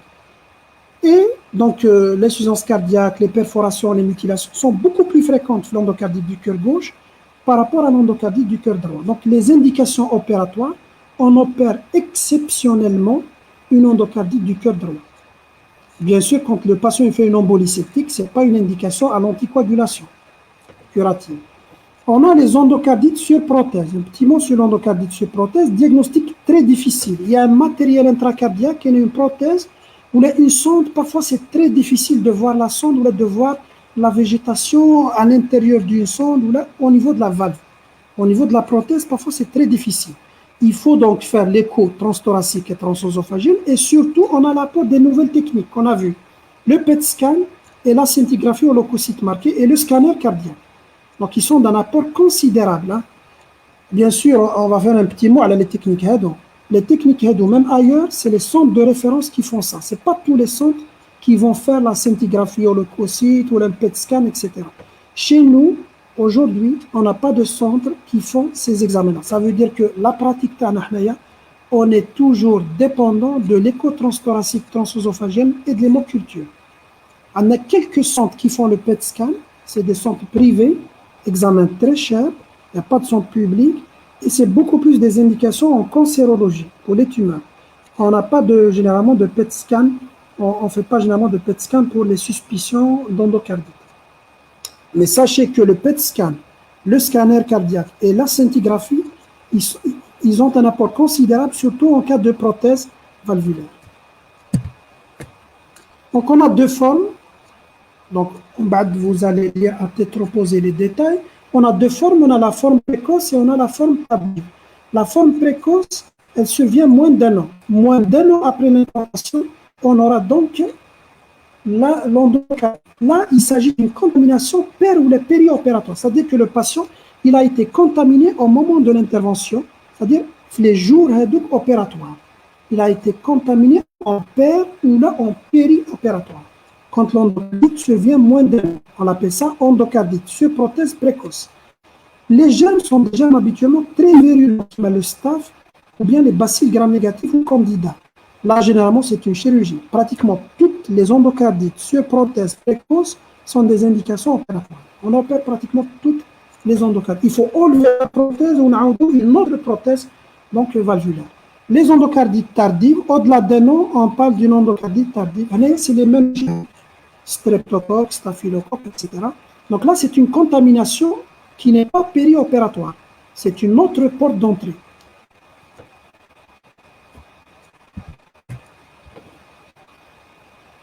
On a les endocardites sur sonde de pacemaker et de défibrillateur. Donc le pacemaker, la pile, elle est évoquée devant la fièvre, ou là, quand on touche qu'il y a quelque chose de chaud au niveau donc, du boîtier, donc chauffe l'image, quand est-ce qu'on va évoquer une inflammation au niveau du boîtier, ou là, une extériorisation. Le diagnostic, bien sûr, c'est l'écho et l'hémoculture, et là, on peut s'aider également du PET scan et de la scintigraphie. Parce que là aussi, c'est très difficile parfois de voir les végétations au niveau des sondes. Donc, on peut s'aider de la fixation par le PET scan ou par la scintigraphie au leucocyte marqué. Dans ce cas-là, qu'est-ce qu'il faut faire? Il faut retirer, dans tous les cas, il faut retirer tout le matériel, ablation systématique du boîtier et de la sonde, en plus du traitement antibiotique. Comment on prévient cela? Généralement, c'est une contamination au cours de l'implantation. Il faut administrer systématiquement des antibiotiques quand on va placer un pacemaker ou là un défibrillateur. Éviter la contamination au moment de l'implantation. Donc voilà un pacemaker avec la sonde. Le pacemaker, voilà. Le pacemaker, on le met en sous-cutané. La sonde, elle est au niveau cardiaque. Donc au niveau cardiaque. À l'intérieur, généralement au niveau du VD. Ça, c'est un pacemaker monosonde. Il a une seule sonde. Voilà les signes, par exemple, qui orientent vers une endocardite. Choufou la rougeur au niveau du boîtier. Le boîtier, il est là. Donc, c'est une rougeur. Donc là, il y a une inflammation, il y a une infection. Ça, c'est l'un des signes. Et là, ça commence même à s'extérioriser, à sortir du pus à ce niveau-là. Donc là, c'est l'un des signes d'une endocardite sur sonde de pacemaker. Voilà, quand on retire les sondes de pacemaker, on va les trouver donc entourées de tissus infectés. Ça, c'est des sondes qui ont été retirées parce qu'il y a eu une endocardite sur sonde de pacemaker.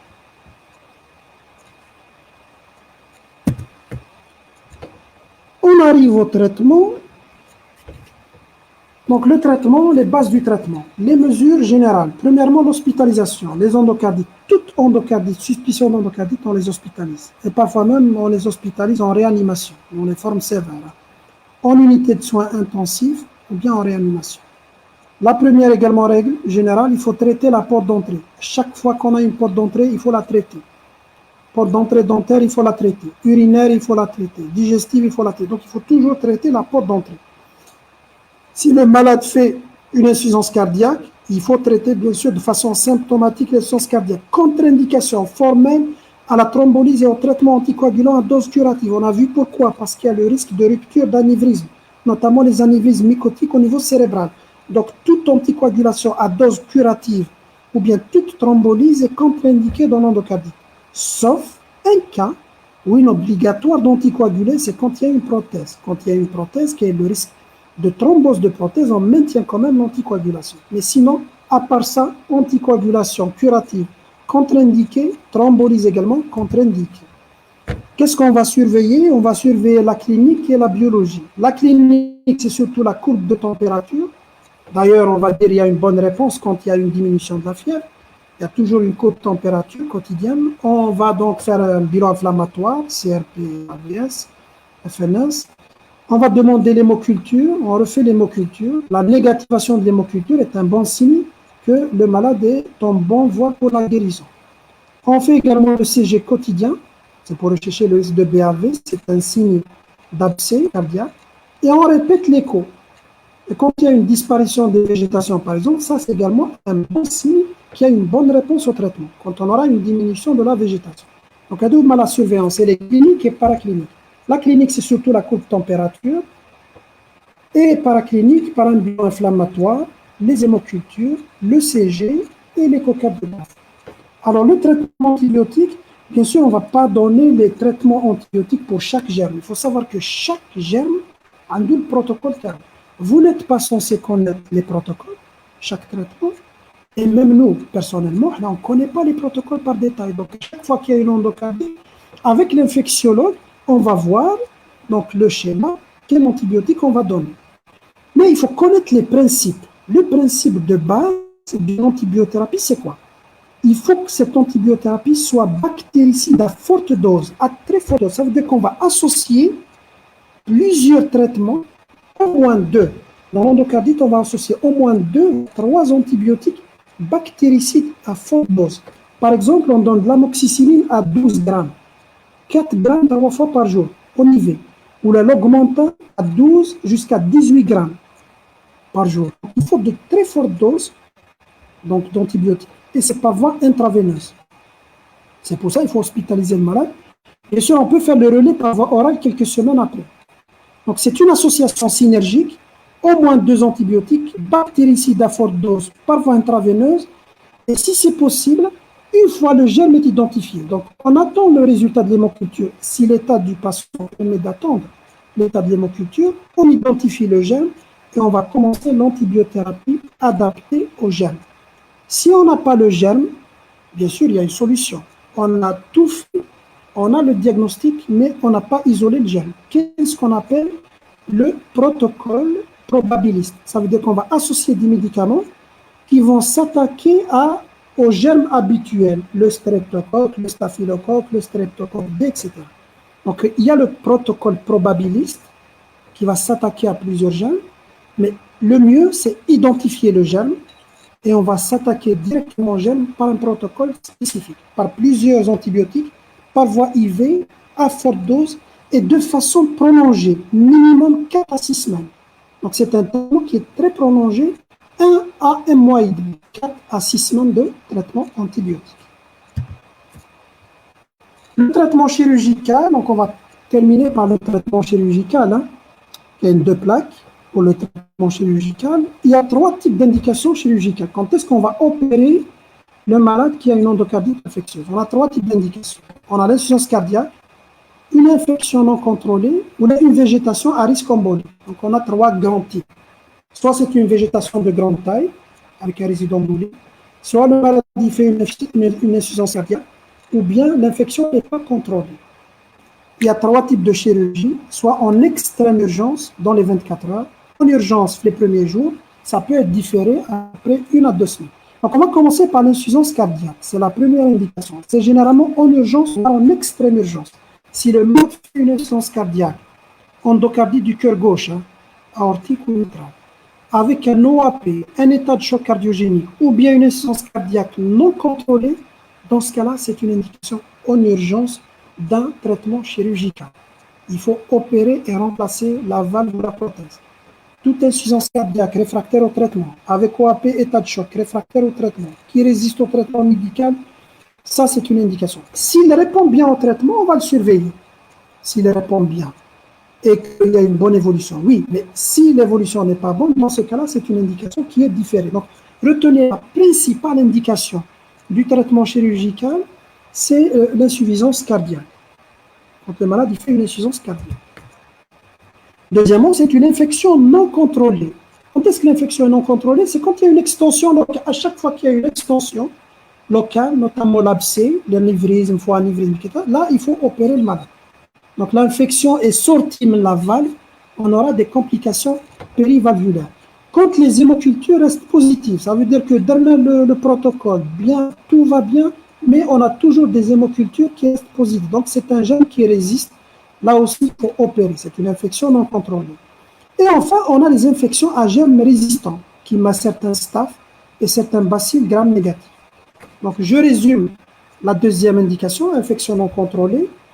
on va simplifier, soit c'est une complication locale, notamment les abcès, soit c'est une hémoculture qui ne se négative pas, soit c'est un germe multirésistant, surtout s'il s'agit d'une prothèse. Et enfin, on va terminer par les embolies. Embolie, c'est très simple, qui a une deux tailles. Toute embolie qui dépasse 10 mm, si elle est symptomatique, elle est déjà embolisée, c'est une indication à la chirurgie. Si elle est asymptomatique, c'est 15 mm. Elle n'a pas embolisé, elle n'a pas obstrué, c'est 15 mm. Donc, si c'est une végétation de plus de 10, à partir de 10, si elle a déjà embolisé, si elle est asymptomatique, c'est 15. Et surtout, bien sûr, c'est les endocardies du cœur gauche, hein, mitral ou aortique. Donc, pour résumer donc, les indications opératoires, on a l'insuffisance cardiaque qui résiste au traitement réfractaire avec OAP ou état de choc cardiogénique. Généralement, c'est urgent, c'est la principale indication. Deuxièmement, on a les infections non contrôlées, les complications locales, les hémocultures positives ou les germes résistants. Et enfin, on a les végétations de grande taille, soit elles dépassent 10 mm avec embolie, soit elles dépassent 15 mm même sans embolie. Voilà, je pense qu'on arrive à la fin du cours. C'est un cours, je sais que c'est un cours un peu long. Je ne sais pas qu'on va faire 1h36. Ça va. Donc, s'il y a des questions, je vais répondre aux questions. Je vais répondre aux questions. 15 minutes pour les questions. D'après donc le... Allô? D'après le délégué, il faut 15 minutes seulement pour les questions. Donc,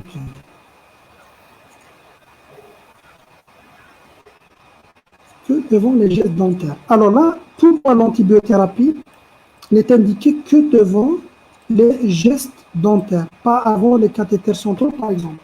Vous savez que ils diront des études, c'est toujours des études.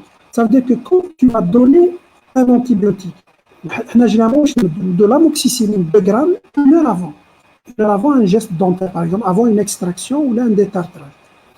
Quand ils ont fait des études, si on va donner par exemple l'amoxicilline, par exemple une sonde urinaire, ou là, par exemple un acte cutané, etc., ils ont trouvé que ça n'apporte pas vraiment quelque chose.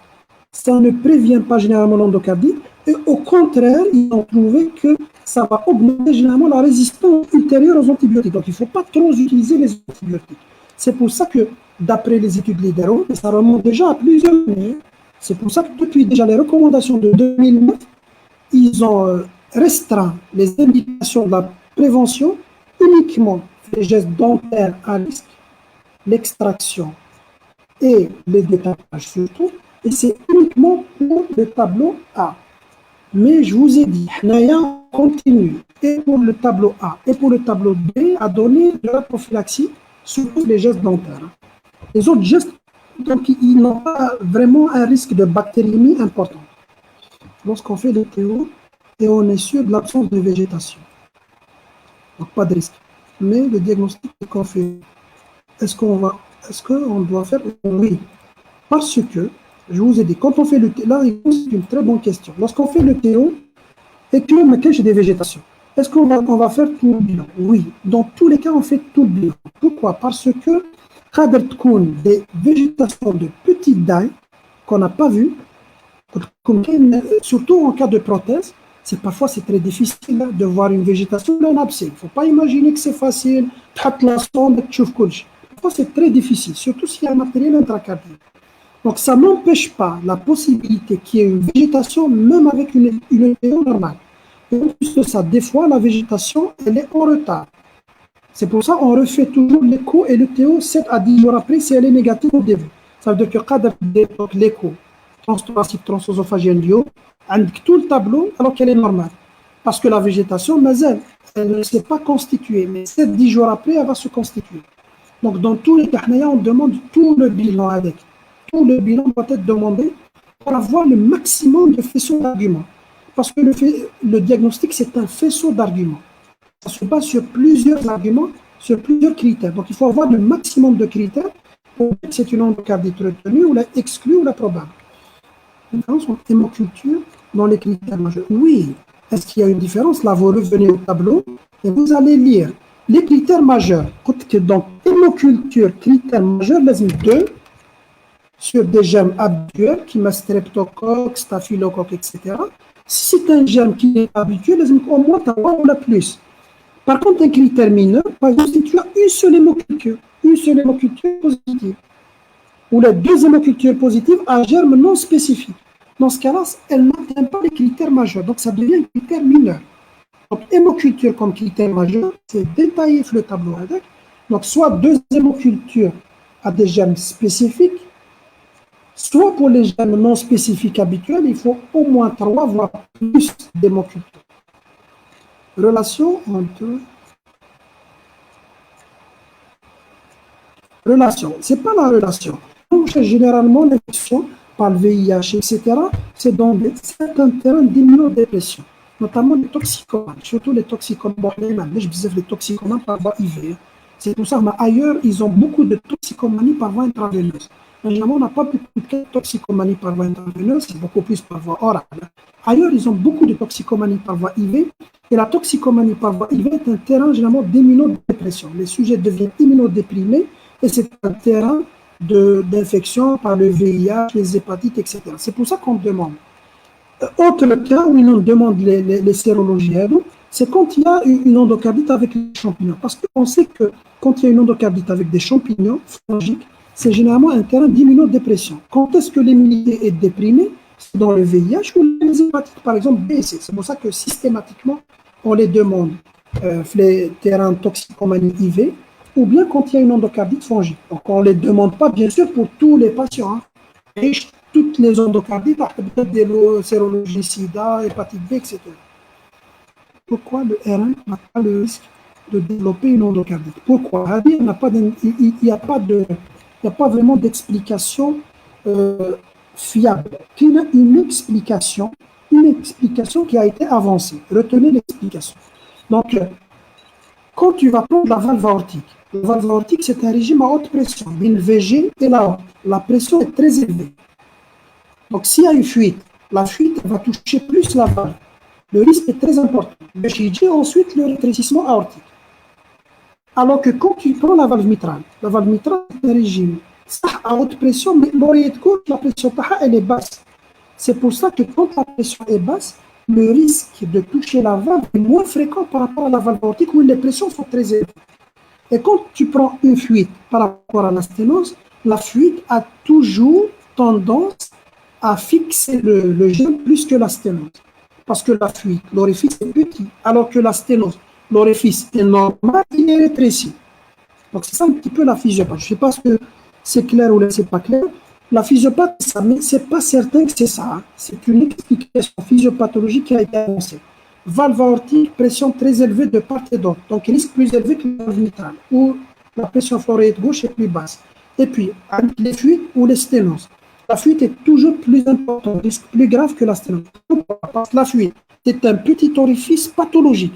Donc les turbulences sont plus importantes. Alors que quand c'est sténosé, c'est un orifice qui s'ouvre, normal, mais il ne s'ouvre pas bien. Donc l'orifice est toujours plus important. La sténose par rapport à la fuite. C'est pour ça que c'est la valve aortique avant la valve mitrale et c'est la fuite avant la sténose. Donc WAO, MADIM, après le RAO et enfin le RM qui n'a pratiquement aucun risque. Et ça, c'est même sorti les études. Le RM pur isolé, exceptionnellement, peut se compliquer dans le quand il est isolé. Répète-nous l'algorithme. Si je répète 15 minutes, répète-nous l'algorithme de demande des examens complémentaires. Bon. Répète-nous l'algorithme. Voilà. L'algorithme est là. Ça veut dire que quand on a une suspicion d'endocardite, on met les examens habituels, hémoculture, échocardiographie, transthoracique, transœsophagienne, plus le reste du bilan biologique, rénal, inflammatoire, etc. C'est ça ce qu'on demande. Dans un premier temps, c'est tout. Écho, transthoracique, transœsophagienne, hémoculture et le reste du bilan. Avec ça, j'ai 3 cas. Soit j'élimine directement le diagnostic, soit je retiens, soit je reste dans la probabilité possible, selon les critères de Duke.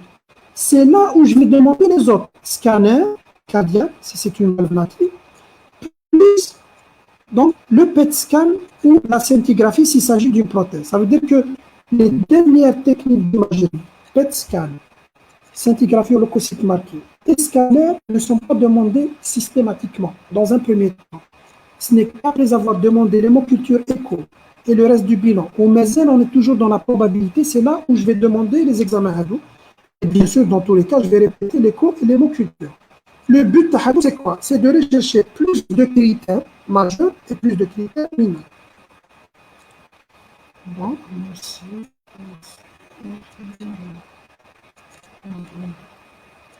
Dans le cas d'une endocardite sur prothèse, pourquoi n'est pas suffisante comme traitement et pourquoi on doit remplacer? Parce que tout simplement, c'est très difficile de stériliser un matériel.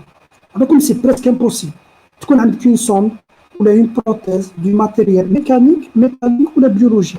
Quand il est infecté de l'antibiotique, d'ailleurs, on met plusieurs antibiotiques à forte dose pour arriver et ça ne disparaît pas. C'est très difficile de stériliser un matériel intracardiaque. C'est pour cela que pratiquement la grande majorité ou presque quasi-totalité des oncardiques sur prothèse et sur pacemaker, il faut enlever le matériel dans la grande majorité des cas.